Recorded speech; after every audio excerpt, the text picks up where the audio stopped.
O'tmishda bir podshoh o'tgan ekan. U tez-tez xalqning didi qanaqa, bilim saviyasi qanaqa tekshirib turar ekan.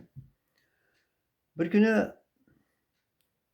hammaga shunday bir savol beribdi. Osmon balandmi, pastmi?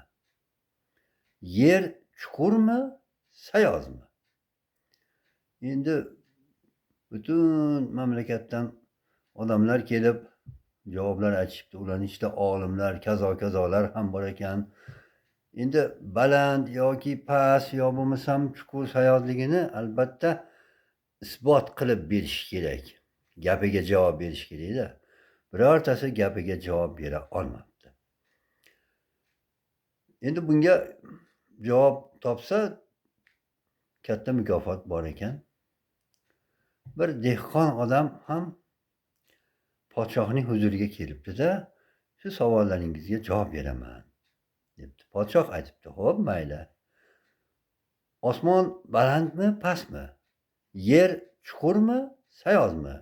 Shunga javob ber va gapingga javob ber debdi.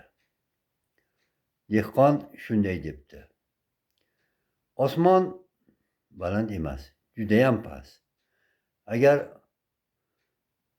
chaqmoq chaqib momaqaldiroq bo'ladigan bo'lsa, kar odam ham momaqaldiroqning ovozini eshitadi.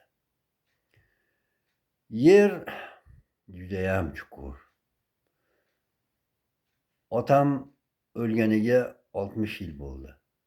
Uni ko'mganmiz. Qarangki, 60 yildan buyon tuproqdan chiqa olmayapti. Demak, yer chuqur. Podshohga bu javob ma'qul kelibdi. Dehqonni katta mukofotlar bilan siylabdi.